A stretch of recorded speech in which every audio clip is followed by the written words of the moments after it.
Joaquín, gracias por aceptar, por tomarte estos minutos de tu mañana para hablar conmigo. Tú escribiste un libro que se llama ¿Qué nos pasó? Chile, ¿qué nos pasó?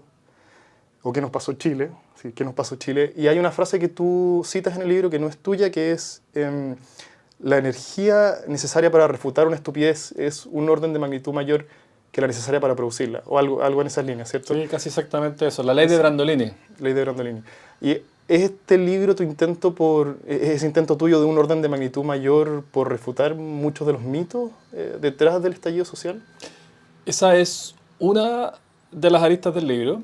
Creo que es importante. Yo le asigno un peso no menor a las mentiras, a las falsedades, a las distorsiones en lo que ocurrió en Chile en la primavera del 19, pero no es lo único. Ciertamente hay muchas otras cosas involucradas. Pero es una pieza importante del libro, sí. ¿Y cumplió su cometido el libro? Mira, es difícil evaluar eso. Yo diría que es imposible de evaluar. Fue un esfuerzo por tratar de sistematizar, de objetivizar y de poner en perspectiva muchas cosas. Y claro, bueno, el libro vendió cierta cantidad de ejemplares en papel, además estaba gratis digital, ¿cierto? Entonces eso permitía que cualquiera que quien quiera lo... Bueno, y todavía está gratis digital, si alguien lo quiere descargar, está ahí y estará para siempre. Entonces eso permite... A ver, la gente que lee libros nunca va a ser un público masivo, nunca va a adquirir los números que uno podría lograr a través de un video en YouTube o de otros medios. Pero yo creo que la gente que lee libros son personas que tienden a ser personas más influyentes, personas que son más, que opinan más y que quizás, cuando digo más influyente no estoy hablando necesariamente de una editorial en el Mercurio, sino que podría ser en la sobremesa. O sea, digamos, la persona que más matea, ¿cierto? Que está dispuesto a dedicarle más tiempo a estas cosas y que está mejor informado, termina siendo más persuasivo. Entonces, digamos, si lo lee 1 de cada 1000 personas, la influencia, creo yo, no es de un 0,1%, sino que es bastante más que eso porque son personas desproporcionadamente influyentes. Ahora, 1 de cada 1000 personas es una meta ambiciosa, ya. No, o sea, en mi libro jamás va a ser leído por 1 de cada 1000 personas, mucho menos que eso. Fue una buena manera de decir. Sí. ¿Y cómo, porque yo estaba pensando, qué categoría, no sé si histórica o sociológica, o qué usar para categorizar el estallido social? ¿Fue una revolución lo que pasó en Chile o hay alguna otra categoría aquí que encuadre mejor con lo que pasó? No, yo creo que la palabra revolución nos queda grande. Yo, bueno, me dedico principalmente a la historia y cuando uno mira esto con perspectiva, ¿cierto? O sea, en perspectiva de siglos, esto jamás va a calificar de una revolución. Cosas así han habido en la historia de Chile antes. Bueno, por ejemplo, hay un libro de Alejandro San Francisco, el historiador, que cuenta, ¿cierto?, levantamiento popular en torno adivina, bueno, el aumento del precio del transporte público en la década de los 50. Y hoy día, ¿cuánta gente ha oído hablar de eso? Ahora, esto por supuesto que fue mayor que eso porque terminó, ¿cierto?, en un proceso constitucional, pero no, esto no le alcanza a caber ese calificativo. Hay quizás lo que está en el centro aquí de lo que aqueja el problema, al menos mi percepción, y creo que tú en el libro también lo nombráis, es la desigualdad. ¿Qué te parecen a ti argumentos de personas como Axel Kaiser o libertarios o anarcocapitalistas o todo este movimiento un poco reciente en Chile que dicen que la desigualdad no es un problema en sí mismo, sino que lo por resolver es la pobreza, mucho antes que la desigualdad? Y si todos multiplicáramos nuestros ingresos por, no sé, por 100 o por 1000, sin licuar el valor de la moneda, ¿cierto? Pero manteniendo la desigualdad que existe hoy, el problema se vería resuelto.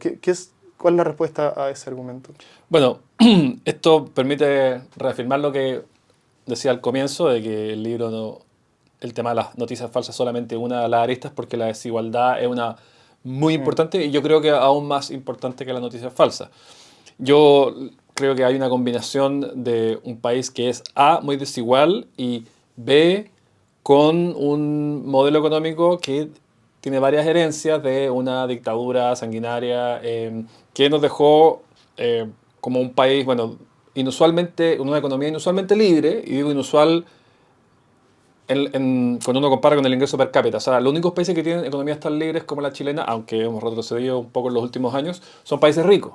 Entonces, en el concierto latinoamericano, tener un modelo económico de este tipo es inesperado, y como es producto de un periodo, no totalmente porque ha cambiado mucho, pero como en parte es producto de un sistema no democrático, entonces eso genera un grado de escozor, ¿cierto?, de animadversión en la gente, que creo que son piezas fundamentales para entender el estallido. Y yendo a tu pregunta, no, yo creo que la desigualdad es un problema per se, y en esto, aquí, a veces a uno le cuesta, cuando a veces uno piensa que todos operan como uno, ¿cierto?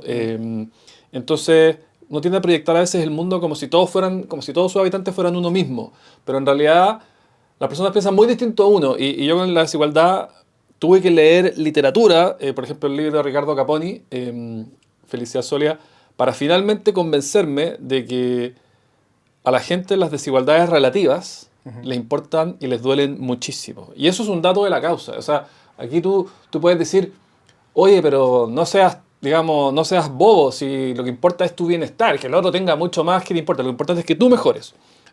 Y eso quizá es lo que uno esperaría del Homo economicus, así del modelo más básico, ¿cierto? Microeconómico, pero en la práctica no es así. En la práctica a los Homo sapiens les molesta muchísimo la desigualdad, genera un montón bueno, de rencor, ¿cierto? De envidia, disminuye la cohesión social. Entonces, así somos primates que evolucionamos en la sabana, y por algún motivo esto quedó metido, ¿cierto?, en nuestro entramado neuronal, y tenemos que funcionar con eso, y por lo tanto es un problema. Y hay algo más aquí, ahora acabo de ver, no sé si has visto esta serie de Netflix, El Imperio de los Chimpancés, ¿te ha parecido? No la he visto. Que está, pero increíble, nunca había visto contenido de chimpancés como este. Se fueron a vivir a un parque nacional en Uganda, creo, y los siguieron por un año entero a los chimpancés. Y una de las cosas que muestran es que incluso los chimpancés de alto rango, ¿cierto?, que tienen acceso a hembras, tienen acceso a parte de la casa, no tienen nada que quejarse, incluso ellos pasan toda su vida tratando de escalar a la cima y de ser el alfa. Eso quizás conversa un poco con lo que estáis diciendo, pero ¿hay algo más que se tenga aquí a la mente de por qué es el caso de que aunque yo esté, ¿cierto? Si mi Toyota satisface todas mis necesidades hoy, pero mañana todos mis vecinos tienen un Land Rover, de repente mi Toyota ya no es tan, no me resulta tan atractivo como ayer. Así funcionamos. Y yo te confieso que esto es algo que yo no lo siento en mi fibra, es algo que yo he leído en literatura especializada. O sea, porque a mí no me pasa eso. O sea, y por eso que yo antes le asignaba menos valor a la desigualdad, menos importancia, porque la verdad es que a mí en lo personal no me importa. No sé cuál es el motivo. Yo, el documental que tuviste no lo he visto, pero sí he leído bueno, experimentos en los que con primates bueno, distribuyen de manera desigual bienes, por ejemplo, Claro. uvas. Sí, sí. Y se enojan, o sea, pero inmediatamente. Y también también lo han hecho con guaguas. No sé si tienes audiencia internacional con bebés, lo han hecho, y también este sentido de justicia, de viejo, esto tiene que ser parecido para todos. No sé de dónde viene, ahí tendrías que hablar con un neurólogo, con un biólogo evolucionista, no sé cuál es el origen último, pero de que está ahí, está ahí. Ahora, sí quiero decir que esto no significa que la aspiración tenga que ser desigualdad cero, eso sería absurdo, eso coartaría todo el incentivo a crear, ¿cierto?, a ser mejor, a esforzarse. Entonces, este es un delicado ballet en el que tenemos que movernos entre ambas cosas. Yo creo que cuando hay un exceso, digamos, de falta de preocupación por el mérito, lo que ocurre es que, bueno, al final la gente dice, "No, ¿para qué voy a esforzarme? Es mejor que recibir las cosas". Y yo creo que en algunos sentidos quizás nos hemos movido a lógicas de ese tipo que yo creo que pueden terminar siendo perniciosas. Por ejemplo, en el caso de las pensiones, uno dice, ya mira, supongamos que en la PGU es tan alta, este es un ejemplo hipotético, ahora no es así, supongamos que es tan alta que la verdad es que ya no se vuelve tan importante ahorrar Entonces ahí empieza a generarse un incentivo perverso en el que uno, bueno, si la verdad que esta cuestión está más o menos resuelta, entonces voy a ahorrar menos, entonces todo el mundo ahorra menos para la vejez. Entonces tenemos que ser capaces de equilibrar estas dos cosas. Por un lado, tener una sociedad con un grado de desigualdad aceptable, no cero, y y generar, bueno, los mecanismos tributarios y lo que sea para ello. Y por otro lado, ¿cierto? Que tampoco se extingan los incentivos para esforzarse, para ser mejor, para trabajar duro, para innovar, para crear, para arriesgar. O sea, a veces la desigualdad en parte es porque hubo gente que se arriesgó, que se jugó el pellejo.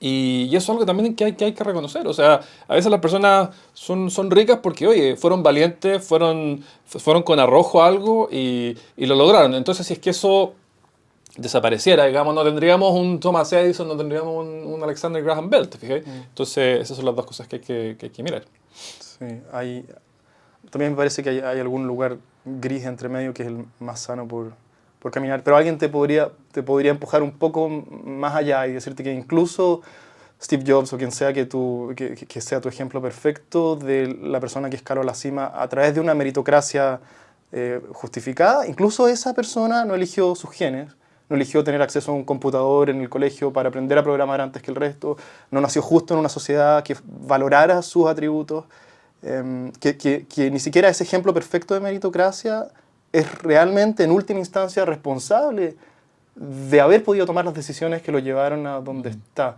Ahora, un mundo configurado así yo tampoco creo que sea ideal, porque los incentivos tienen que estar alineados para que la gente se arriesgue.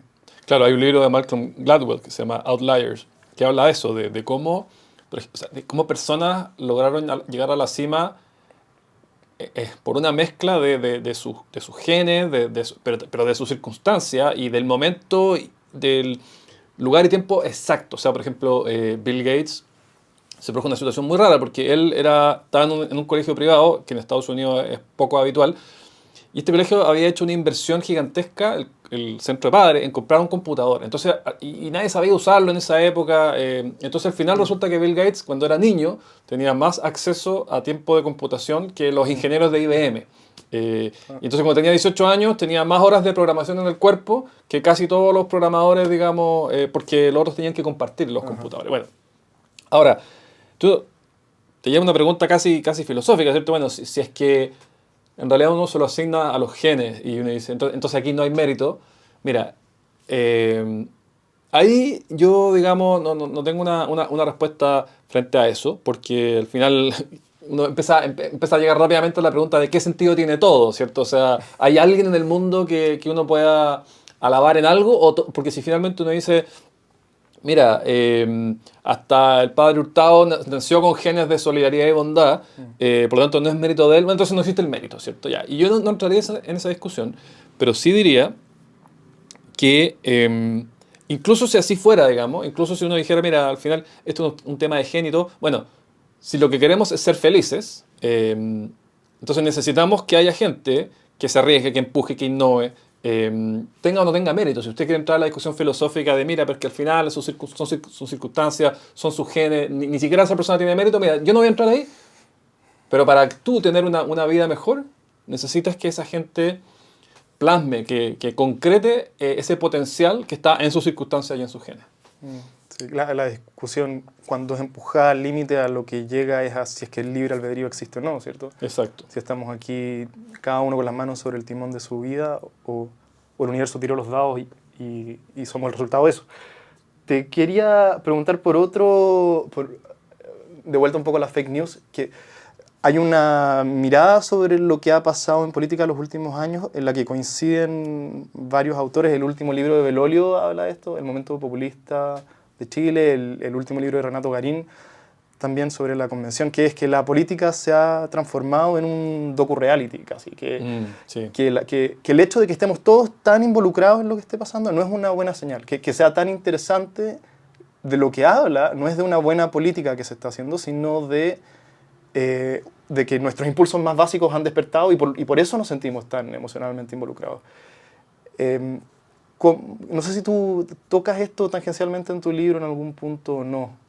Yo diría que tangencialmente es verdad que los argumentos de tipo emocionales a veces pueden calar de manera más inmediata, más profunda. Mira, por ejemplo, yo creo que yo sostengo, no tendría cómo probarlo, pero yo especulo, aunque yo diría un grado alto de convicción, que lo que uno ve en los movimientos escolares, hoy día el Instituto Nacional está tomado otra vez más y bueno, esto, el estallido social partió, ¿cierto?, por el Instituto Nacional, por movimientos escolares, la evasión masiva, es una pulsión que yo creo que es más bien emocional de generar revolución y seguir el camino épico de nuestros antecesores. O sea, yo pienso que si uno, digamos, está en la fecha y recuerda el glorioso y épico 2011, ¿cierto?, de Camila Vallejo, entonces uno dice, o Boric, no estoy seguro cuál de los dos del 2011,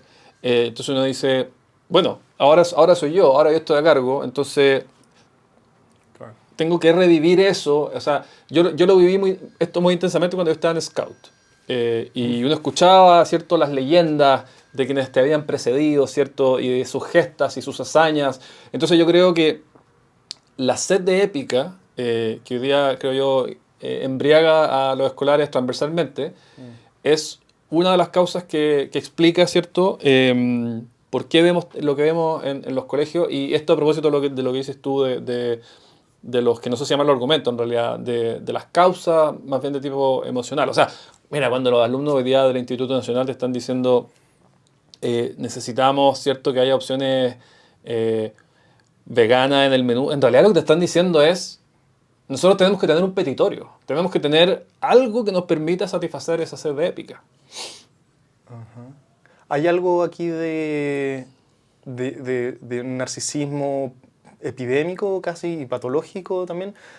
Que lo primero que se me vino a la mente cuando tú dijiste esto de pedir un menú vegano, seguro hay razones detrás de ese activismo que hacen sentido, pero lo primero que se me despierta a mí es un yo. Escúchenme, mírenme. Sí, yo creo que sí. A todo esto no quiero decir que, o sea, si hay veganos, está bien que lo satisfagan, digamos, pero es ridículo suponer que uno tiene que tomarse el colegio para eso. O sea, eso no resiste análisis, digamos. No quiero decir que esté mal que se ofrezca un menú vegano.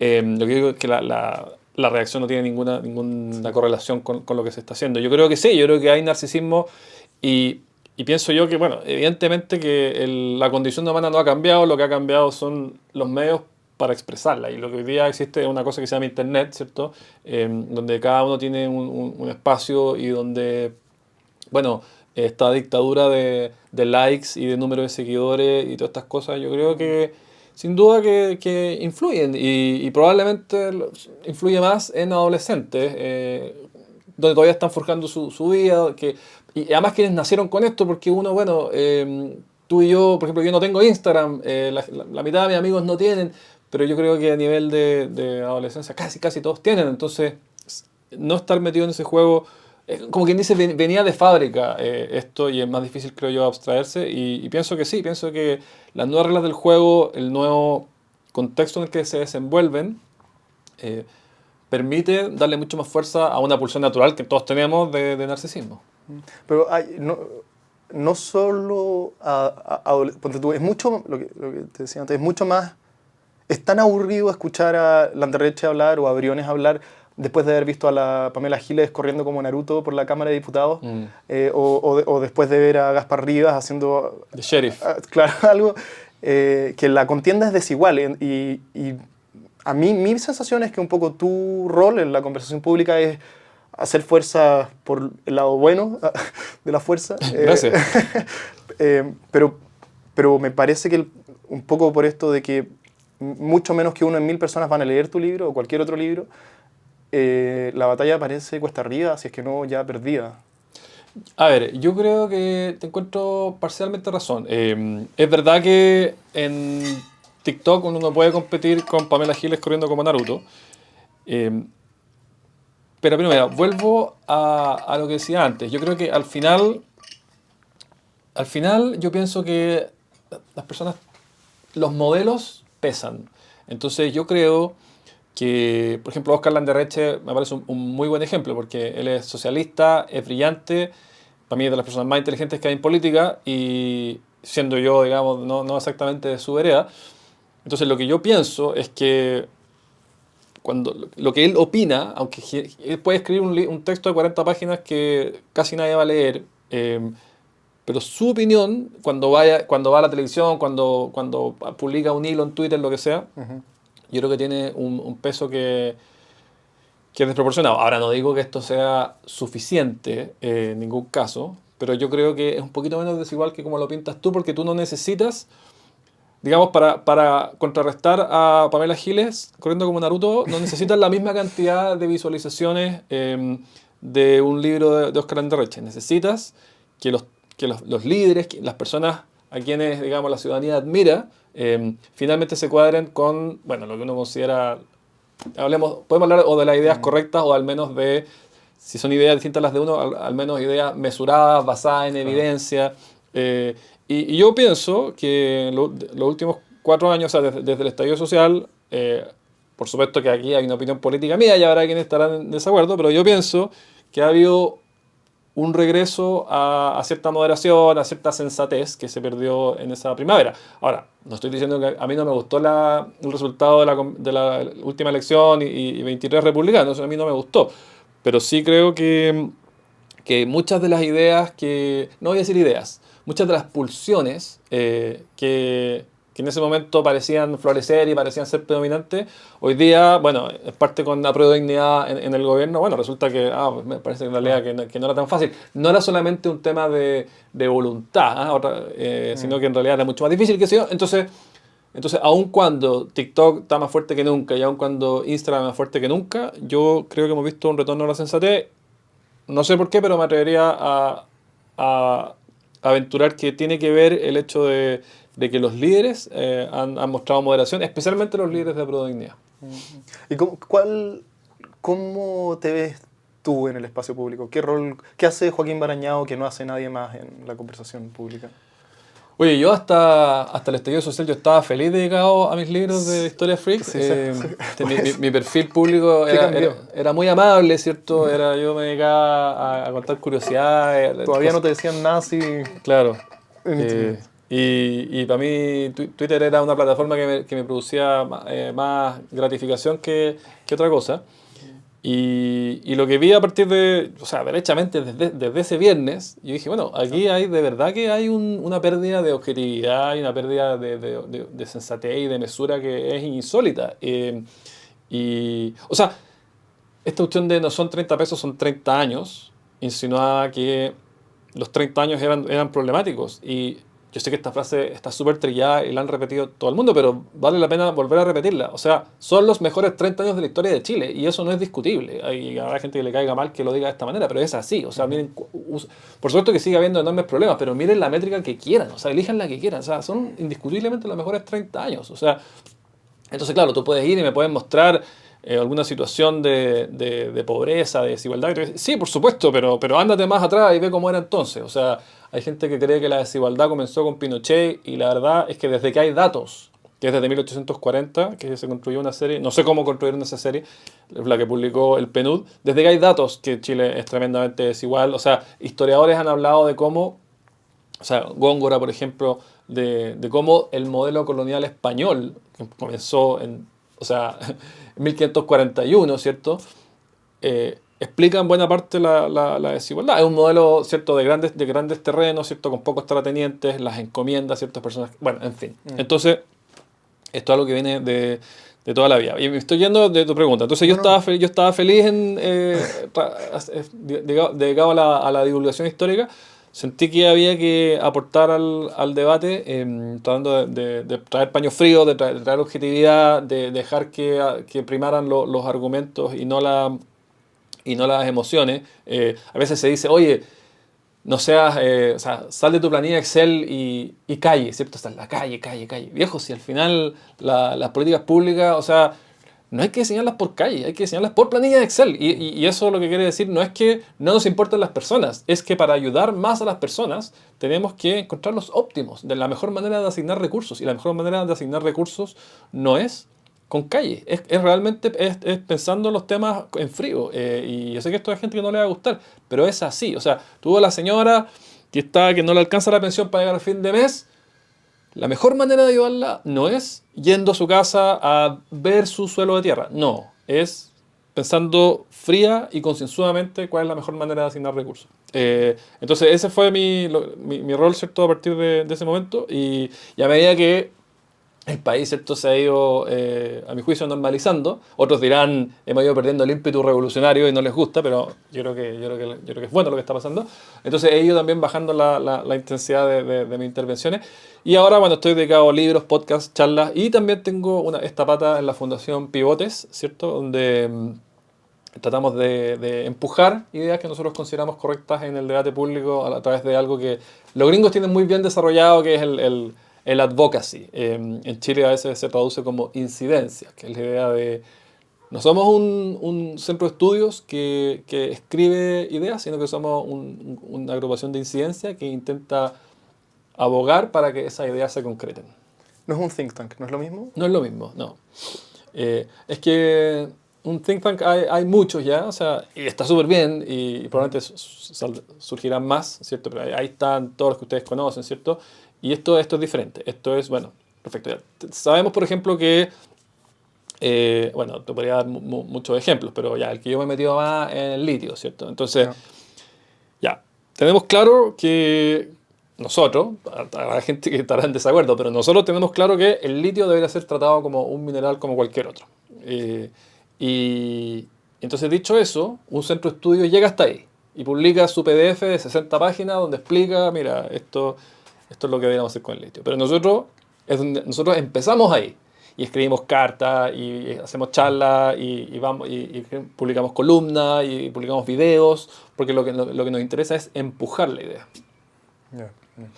Hay algo sobre lo que dijiste antes que quizás ya pasamos la cresta de la ola, pero, o quizás no sé, pero una suerte de escepticismo radical frente a todas las instituciones. Y aquí no se salvan ni los medios, ni los políticos, ni los estadistas, ni nadie. Y que nos... Porque una de las cosas que han hecho las redes sociales es que cada uno puede crear su propio universo de dieta informativa, ¿cierto? Entonces, yo puedo no tener ningún punto de contacto con mi vecino y habitar literalmente universos, ¿cierto?, paralelos. Y esta atomización epistémica o algo así se le podría llamar. ¿A quién escucháis tú? ¿Cómo sabes tú en qué voces públicas confiar? Bueno, Sí, perdón, si es que, porque necesitamos consenso, ¿cierto? No puede ser que cada uno cree la realidad de acuerdo a sus propias preferencias. Si queremos resolver problemas que requieren coordinación, tenemos que ponernos de acuerdo en ciertas bases mínimas. No puede ser que mi vecino no respete a la policía, ¿cierto? Sí. Y el del otro lado crea que la Tierra es plana y el de enfrente lo siguiente absurdo que aparezca en el menú. ¿A quién seguís tú y cómo veis esto que tiene que ver con lo que estamos hablando? Sí, mira, yo quiero decir dos cosas. Lo primero es que en temas que son cuantificables, en temas que son más asociados al área de las ciencias, medicina, yo soy una radical epistémico. Esto tiene que ser basado en evidencia. O sea, y eso es, por ejemplo, lo que a mí me descompone de la astrología. Porque, para poner un ejemplo, ¿a qué me refiero? ¿Cierto? Entonces, cuando la gente dice... Ya, entonces tú naciste esta fecha, ya, pero ¿y eso de dónde viene? ¿Cuál es tu origen? ¿Cuál es la fuente de conocimiento? Y es una pregunta así epistemológica profunda. Entonces, no, pero es que hay libros que se han escrito. Ya, pero ese libro, a su vez, ¿en qué se basa? O sea, y trata de llegar al final de la línea. O sea, anda al origen mismo. En el momento en que la humanidad, ¿cómo puede saber que este astro, ¿cierto?, podría producir este tipo de influjo? Y no hay. Eso, no hay un origen para ese conocimiento. Lo que pasa es que siempre cuando tú le preguntas esto a alguien te va a decir, no, lo que pasa es que hay libros, hay muchos libros, y ese libro está basado en otro libro, y ese libro en otro libro, pero la pregunta es, ¿cómo la humanidad obtuvo de manera inicial, originaria, ese conocimiento? Entonces, eso respecto entonces, ¿a quién sigo en ese tipo de temas? Bueno, tienen que ser personas, científicos, investigadores, académicos, que basen su conocimiento en evidencia replicable. Y eso para mí es un principio fundamental de vida y que yo sostengo que no es propio de Joaquín Barañado, sino que es de la humanidad. O sea, esa es la única manera como la humanidad puede obtener conocimiento, es a través de evidencia. Y luego hay cuestiones, ¿cierto?, de orden social, de análisis político, donde esta evidencia dura, ¿cierto?, no logra responder bien a las preguntas que uno se hace, no porque esté equivocado, sino que porque no es la herramienta para ese tipo de cuestiones. Y ahí entonces se transforma en una cuestión de juicio y ahí sigo a personas como Oscar Landerreche que mencionaste tú, Carlos Peña, quien, bueno, yo cuando era antes le tenía cierta distancia a Carlos Peña, hoy día encuentro que es un pilar de la República, ¿cierto? Y las cosas que él dijo hace 4 años se han ido cumpliendo. Y Ignacio Briones, yo creo que es de lo mejor que hay también en política.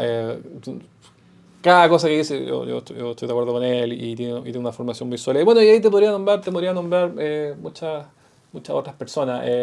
Hay gente, por supuesto, del mundo de la ex-concertación, de quien yo tengo una buena opinión. O sea, gente como José Antonio Viragallo, ¿cierto? Genaro Arriagada, son personas que y que no están en Twitter, o sea, son personas que tenéis que leerles cosas un poquito más largas. Pablo Ortúzar creo que es un tremendo aporte también. Bueno, y te podría nombrar muchos nombres más. El ejemplo de la astrología es muy bueno porque, sí, la astrología está basada en una falacia, ¿cierto? No hay ningún astro que tenga incidencia sobre nuestro destino, ni sobre nuestra personalidad, ni nada de eso.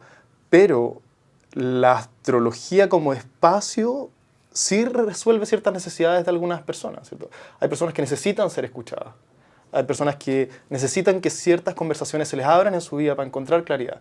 Y aunque la astrología no sea la mejor herramienta para dar con ello, puede ser el espacio que esas personas encontraron. Entonces hay una suerte de hueco emocional o psicológico que no es mejor resuelto por la astrología, pero que sí puede ayudar a solucionar eso de una manera que las estadísticas, que la frialdad de las estadísticas simplemente no puede competir con. Ya, yo eso lo entiendo. También yo he tenido esa conversación también respecto al tarot. Es lo mismo. Claro, es lo mismo, ¿cierto? Entonces, hay alguien que te está escuchando durante una hora o lo que sea, menos, y eso tiene un valor. Y eso yo estoy de acuerdo contigo, eso es verdad, personas que necesitan ser escuchadas, alguien que le preste plena atención. Pero si vamos a hacer eso, bueno, entonces que sea eso limpiamente y que no sea eso contaminado con predicciones de futuro, ¿cierto? Que nadie es capaz de realmente de fundamentar. Entonces, claro, es posible que sume más que cero, ¿cierto? Pero lo que esa persona está gastando en tiempo, en plata, en ese tipo de actividades, estoy convencido que estaría mejor gastada en... O sea, un profesional, ¿cierto? Que haya estudiado, que tenga experiencia y que no, como te digo, que no lo esté contaminando con esta otra dimensión. Yo estoy de acuerdo, pero me cuesta como dar con el... ¿Por qué la astrología, incluso en su versión más inofensiva, incluso si el astrólogo no está tratando de estafar a nadie, sino que él realmente cree en la veracidad de la astrología y cree que está haciendo un servicio a la persona que tiene enfrente y la otra persona se siente ayudada por esto, ¿por qué sería malo creer en algo sobre lo que no existe evidencia si en lo práctico te ayuda en la vida? ¿Cierto? Si yo creo que mi alma sobrevive a la muerte, o el ejemplo que queramos acá, la astrología, y eso me lleva a ser una mejor persona, ¿cuál es el problema? Yo tengo una intuición acá de cuál es el problema, pero ¿qué te parece a ti? ¿Por qué que se contamine el espacio conversacional con falsedades, a pesar de que el resultado en lo práctico sea positivo, es algo que en el saldo final no deberíamos buscar? Claro. Igual me sorprendes con la pregunta. Mi primera reacción es una cosa así visceral de una especie de compromiso con la verdad. Sí. Y eso casi que no te lo puedo explicar. Es una cuestión que yo siento que no recuerdo que antes alguien me haya pedido fundamentarlo. Y claro, estoy pensando en el bien, la verdad y la belleza. O sea, ¿cómo alguien va a cuestionar, ¿cierto? La verdad, pero entiendo tu punto y es interesante, ¿cierto? Y bueno, repetiría en parte esto de que puede que el valor sea positivo, sea mayor a cero, pero yo estoy convencido de que nunca va a ser tan positivo como podría ser, ¿cierto? Claro. Si fuese un profesional de la psicología. Eh, y, y yo creo y tercero, yo diría que hay momentos en los que esto puede ser, puede generar profecías autocumplidas y problemas que puede ocasionar. O sea, por ejemplo, si alguien te dice, mira, esta persona, no sé, a ti te patearon, ¿cierto? Porque no tengo idea, porque la constelación de Virgo, ¿cierto? Está en... Entonces, uno deja de hacerse cargo profundamente cargo de tu rol, de tu desempeño en tu biografía, y empezáis a delegar, ¿cierto?, a otros. Entonces, cuando la respuesta que te debería dar un profesional es, mira, tú lo que tenés que hacer es, te voy a inventar, qué sé yo, ser mucho más perseverante, ¿cierto?, y tratar mejor. Entonces, y, y avanzar en esta y en esta y en estas metas, está el riesgo, ¿cierto?, de que tú digas, bueno, ya, así lo quiso el destino, yo en realidad de esto soy inocente, y vuelvas a cometer errores similares en el futuro. Son cosas que se me ocurren ahora. Yo estoy seguro que si me siento a pensar, de cierto, voy a poder conceptualizarlo mejor. Sí, yo comparto, es un problema delegar tu responsabilidad también a puntos en el espacio unidos de forma arbitraria. Pero lo que yo pienso que es lo más peligroso de la astrología es que, algo de lo que estamos hablando antes, si queremos generar consenso, ¿cierto?, tenemos que tener todos acceso a la misma verdad. Y la verdad es contexto independiente. Entonces, es mucho más difícil subir a bordo a gente si el requisito para compartir una verdad es creer en toda la jerga astrológica. Ah, no, te encuentro toda la razón. Ese es otro buen argumento. Te quiero preguntar por tu memoria, Joaquín. ¿Cómo te acordáis de tantas cosas? Porque yo tengo tu libro de Historia Universal hace más o menos fresco, y ya no sé si me acuerdo de más de 2 o 3 anécdotas de todo lo que contaste ahí, y te he visto en entrevistas que tú puedes recuperar súper rápido muchas cosas. ¿Hay algo, alguna práctica, algo intencionado ahí, o es...?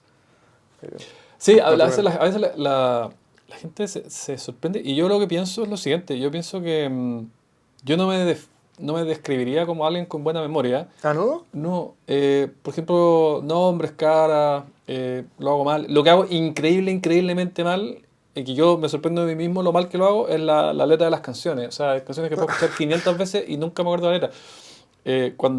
A veces voy a recitales y escucho las canciones antes para tratar de cantar, porque me gusta cantar con la música y no hay caso. Bueno, pero lo que uno se acuerda es de las cosas que uno le hacen clic. Entonces, yo creo que no es que yo tenga buena memoria, sino que a mí lo que me hace clic son ese tipo de cosas.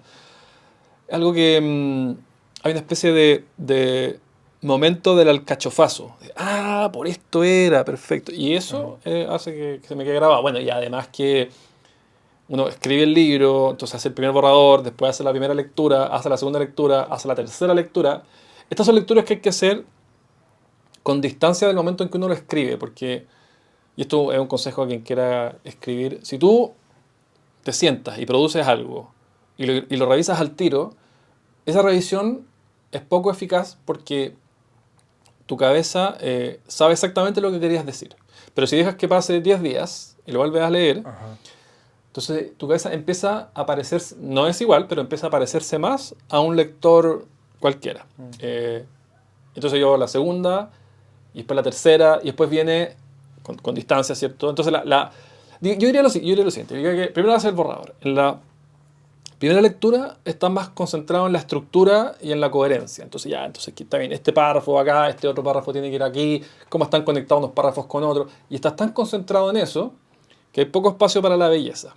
En la lectura siguiente, esto uno ya empieza a preocuparse más de la belleza, ¿cierto? A mí me importa, ¿cierto?, que las cosas estén dichas con gracia. Y si tienes tiempo para hacer una tercera, aparte de la redacción, entonces ahí ya realmente uno empieza a afinar bien los cantos de lo que uno ha escrito. Entonces, bueno, eso hace que, por supuesto, uno lo va reteniendo más. Y después yo tomo estos textos y los publico los transformo en podcast, entonces es otro formato. Y además, estoy haciendo un juego que se llama Trivia Freak. Y entonces muchos de esos datos vuelven a aparecer en este juego. Y bueno, en fin. Además perdón, me estoy alargando un poco, pero además estoy siempre en la página web, donde están publicados todos los datos. Son 6.400 datos free hoy día. Entonces estoy siempre conectando unos datos con otros, ¿cierto? Entonces, mira, este dato le añado la etiqueta de este otro que acabo de crear.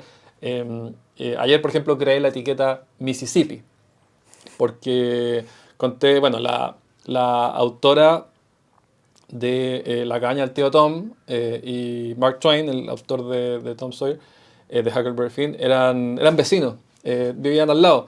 y más encima ninguno de los dos vivía en Mississippi, vivían en Connecticut, súper lejos. Entonces, cuando puse ese dato en la web, entonces ya voy a crear una etiqueta de Mississippi y ahí empiezo a conectar datos de nuevo, los vuelvo a ver, en fin. O sea, repetición, repetición, repetición. Es una mezcla de repetición y de las cosas que te hacen clic. Oye, esto es interesante. ¿Tú tienes sistematizado entonces, desde el primer borrador del libro hasta que una versión te satisface más o menos, estos 10 días son, dijiste cualquier cosa o son 10 días que esperáis? No son por regla. Hay que dejar pasar una cantidad de tiempo significativa, sí. Entonces no hay una técnica, no usas estas técnicas némicas que hay en YouTube para hacer listados, nada de eso. Nada. Oye, ya para ir cerrando, última cosa, gracias por el tiempo, Joaquín. Te quería preguntar sobre, hay este concepto del fin de la historia que nace con el libro de Fukuyama, fines del, no sé, 89. 89, ¿sí? Sí. Eh, No, puede que el libro sea del 90, pero fue muy poco después de la caída del muro. Claro, tiene que haber sido después. Y donde él postula que la lucha de ideologías ha culminado, ¿cierto? Las democracias liberales derrotaron el comunismo y llegamos a un pensamiento único, algo así, me parece que él le llama, pero la historia no ha terminado. Ahora, la historia, según la definición de Hegel, escribe él. Claro, sí. Claro. Pero hay otro potencial fin de la historia al que nos acercamos aquí, que no sé qué opinas tú, que tiene que ver con esto llamado la singularidad, que es cuando la inteligencia artificial es capaz de, se generaliza y es capaz de traspasar sus capacidades de un dominio a otro y de construir versiones de sí mismo actualizadas y mejoradas. Y aquí se supone que esto se nos escapa de las manos y el destino del planeta queda en las manos de la inteligencia artificial. ¿Es este un riesgo existencial? ¿Es el fin de la historia? ¿Qué piensas sobre esta posibilidad? He pensado mucho sobre esto últimamente. No soy una persona particularmente capacitada, ¿cierto?, para opinar, pero creo que, bueno, al igual que mucha gente que le interesan las grandes tendencias, es algo que me quita el sueño. Y yo creo que... A ver, yo creo que el concepto de la singularidad me parece que yo lo que creo que va a ocurrir, me parece que ese concepto es suena un poquitito mágico, pero yo lo que sí creo que va a ocurrir es que la historia humana se va a separar en dos grandes episodios. Hoy día digamos que tenemos prehistoria e historia. Yo creo que eso va a quedar obsoleto comparado con lo que va a pasar y que yo creo que va a ser dentro de nuestras vidas. No sé, yo tengo 41, yo creo que tú no tan distinto. Que va a ser la etapa como quien dice, de preparación, que es aquella etapa en que la humanidad se encargaba, o sea, la vida consistía fundamentalmente en trabajar, en lograr sustento, para poder, ¿cierto?, bueno, vivir y dejar descendencia. Entonces, ¿qué hacía, cierto, el cazador-recolector? Bueno, estaba todo el día, ¿cierto?, a la siga del mamut más carnoso, ¿cierto?, y recolectando fruto y qué sé yo, y después el agricultor estaba todo el día, ¿cierto?, cosechando trigo ahí en Mesopotamia, ¿cierto? Y así vamos avanzando, pero estamos siempre dedicados fundamentalmente al sustento. Y yo creo que cuando llegue ese momento que Ray Kurzweil, el que acuñó el concepto de singularidad, sí, en realidad lo que va a ocurrir es que la vida se va a tratar de cómo cultivamos el buen vivir. O sea, nos vamos a olvidar, pienso yo, de las matemáticas y del lenguaje, y la historia y la biología, de aprender esas cosas. Y en realidad, no sé si va a existir algo que se llame colegio, pero el equivalente al colegio va a ser cómo cultivamos una buena vida, ¿cierto? Cómo somos, cómo le damos sentido a la vida, cómo tratamos bien a la gente, ¿cierto? Entonces yo creo que va a ser un mundo, como quien dice, dominado por la meditación y la autorreflexión y el cultivo de las artes. Yo creo que... Ahora, yo creo que eso va a ocurrir. La pregunta es si es que vamos a saber sobrellevarlo lo suficientemente bien para que la vida no se trate, ¿cierto?, de una completa falta de sentido, ¿cierto?, de estar todo el día conectado al equivalente a un simulador, ¿cierto?, con placeres hedónicos. Pues, y eso yo, por supuesto, que no sé. Yo creo que va a haber gente que lo va a saber sobrellevar bien. No sé si la palabra es sobrellevar. Va a haber gente que va a poder estrujar esa existencia. Y yo creo que va a haber personas que nunca le van a encontrar sentido. Porque, por ejemplo, en mi caso, yo encuentro mucho sentido en lo que yo hago, ¿cierto? En mis libros, mis podcasts. Pero ambas cosas, los libros y los podcasts, yo creo que una máquina lo va a hacer mejor y de manera instantánea antes de que yo me muera. Entonces, yo ahora, por ejemplo, le pongo muchas fichas a mi proyecto de Historia Universal Freak Extendida, ¿cierto? Que es es un proyecto que pretendo desarrollar a lo largo de toda mi vida. Pretendo nunca dejar de pulirlo, de enriquecerlo. Pero si resulta que en 5 años más me dicen que uno puede apretar play, ¿cierto? Y una máquina va a hacer lo mismo en segundos. Entonces uno dice, ya, que voy o no a ser capaz de encontrar sentido. Y ahí, no sé si, en mi caso no sé qué pasaría, pero uno puede decir, bueno, dedícate entonces a la vida buena, ¿cierto? A conversar con los amigos, a recorrer, a subir montañas, ¿cierto? A meditar. Y creo que el desafío, no sé si el desafío, pero creo que la disyuntiva va a ser esa. ChatGPT te quita el sueño, entonces. Mira, se habla mucho de ChatGPT, pero olvídate de ChatGPT lo que está moda es lo que está de moda ahora. Si hay 500 cosas en paralelo, digamos, pero sí, la tecnología subyacente del tipo ChatGPT, sí, me quita el sueño. Última cosa, Juan, última pregunta. Sí, dale nomás. Entonces, relacionado con esto, quizás es un poco grande y absurda la pregunta, pero ¿por qué estamos aquí? ¿Cuál es el sentido de todo esto? ¿Cuál es el sentido de la vida? Sí, si Alex, es que la pregunta... No, yo frente a una respuesta clarísima Ah. a esa pregunta. Y me llama la atención que haya tanto, digamos, que se le ponga... O sea, es que para mí no... Yo tengo mucha claridad frente a esa pregunta. Y es súper evidente. No hay ningún sentido, pero eso no implica que la vida deje de ser extraordinaria. O sea, es lo que yo llamo el nihilismo gozoso, digamos. O sea, para mí no tengo ninguna duda. Hacerse la pregunta de por qué, eso no tiene respuesta. Tampoco hay un por qué existe Urano, ¿no? Urano existe por una serie de movimientos aleatorios gravitacionales. Entonces, pero Urano está ahí, ¿cierto? Y hace lo que hace, y nosotros estamos acá y hacemos lo que hacemos. Y la vida es la raja, y yo si pudiera extenderla, digamos, la extendería, y me encanta estar acá, y está lleno de desafíos y de goce, ¿cierto? Y entonces, creo que hay que hacer un decoupling de lo que es el porqué, de lo que es el qué. Y el qué es fantástico. Y si es que alguna vez, digamos, se desarrolla un método para detener el envejecimiento, voy a ser el primero en la cola para poder aprovechar y para poder estrujar más lo que el mundo tiene por ofrecer. Esa es una buena respuesta. Hace poco me preguntaron esto de algo parecido y yo dije que yo no necesito saber por qué un pedazo de chocolate me produce placer, ¿cierto? Exacto. Si entiendo los disparos sinápticos y lo que sea involucrado, no enriquecen la experiencia misma de comer chocolate. La experiencia en sí misma es lo que vale la pena. Bueno, Joaquín, mil gracias por el tiempo. Se pasó volando la hora. Si este contenido te resulta interesante, suscríbete a mi canal para recibir notificaciones cuando tenga nuevo contenido por compartir. Y si me quieres ayudar, todos los apoyos en difusión son agradecidos. Compartir en redes sociales, recomendaciones a tus amigos, todos me ayudan más de lo que te imaginarías. Gracias por tu tiempo y hasta la próxima.